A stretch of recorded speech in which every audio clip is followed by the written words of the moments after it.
We'd like to invite you to watch the English news on the essential television channel of Đồng Nai Province.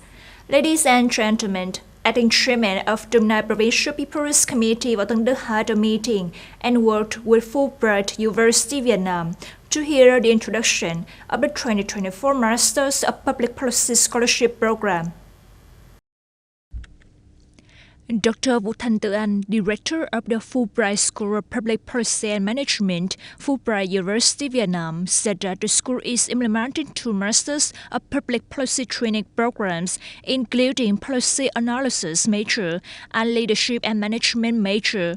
Both majors are supported by the school with scholarships ranging from 40 to 100% depending on the field of study and the type of student, of which the higher scholarship level is up to more than 520 million Vietnam dong. Acting chairman of the Provincial People's Committee Võ Tân Đức said that Đồng Nai Province is very interested in developing and improving the level of human resources to meet work requirements, management and development of the province.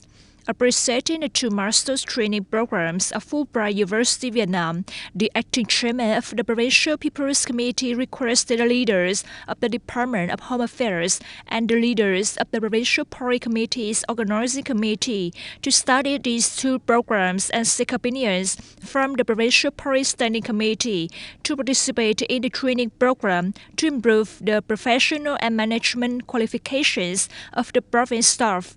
In addition, carefully research short-term training and fostering policies for officials at all levels in the province and the various and proposed training orders in the future.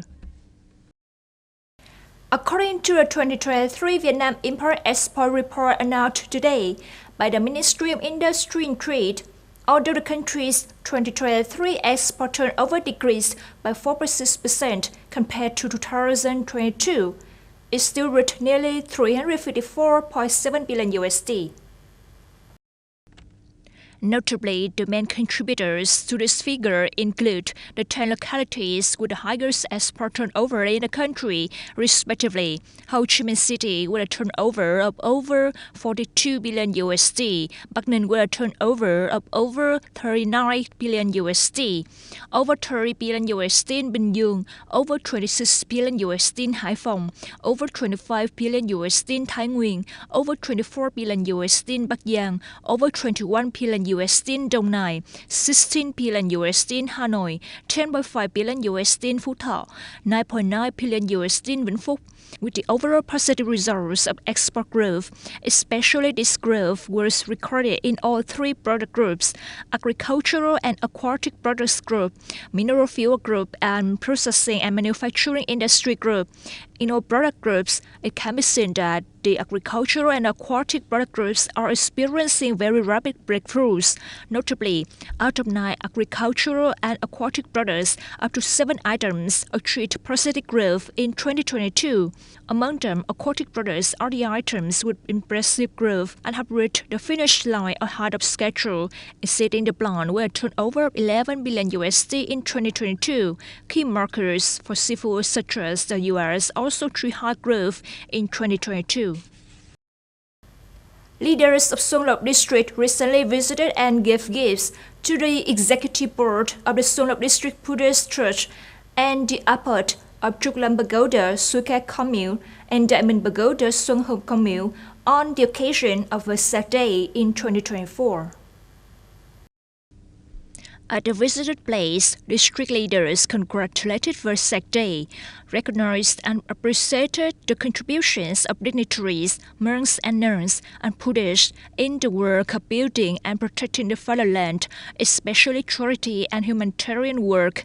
District leaders hope that dignitaries, monks, nuns, and Buddhists will continue to accompany the local government, actively participate in patriotic emulation movements, and contribute to building an increasingly strong unity of all people in the district.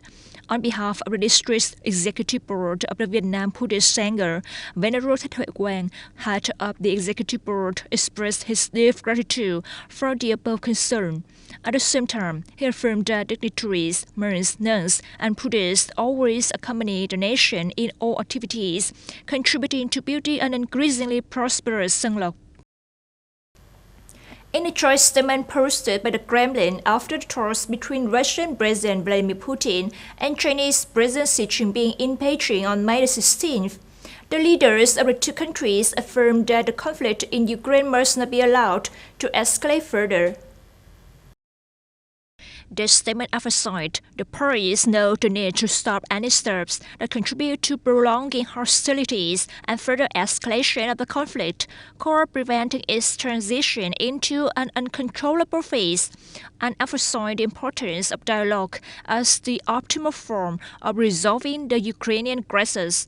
In addition, according to the joint statement, Russia positively evaluates China's objective and unbiased stance on the Ukraine issue and welcomes China's willingness to play a constructive role in finding a political and diplomatic solution to the Ukraine crisis.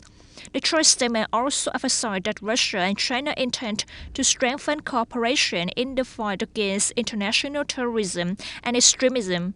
Russian and Chinese financial intelligence agencies will strengthen cooperation to prevent money laundering and terrorist financing. According to the joint statement, the United States and NATO should not redeploy military infrastructure in Afghanistan and are obliged to take measures to release Afghanistan's frozen national stockpile.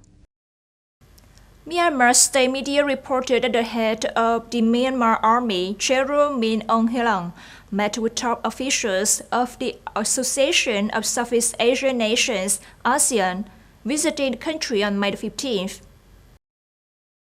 In the capital Naypyidaw, Mr. Hlaing met with ASEAN Secretary-General Mr. Kao Kim Hoorn and ASEAN Special Envoy on Myanmar issues, Mr. Alunkeo Kittikul.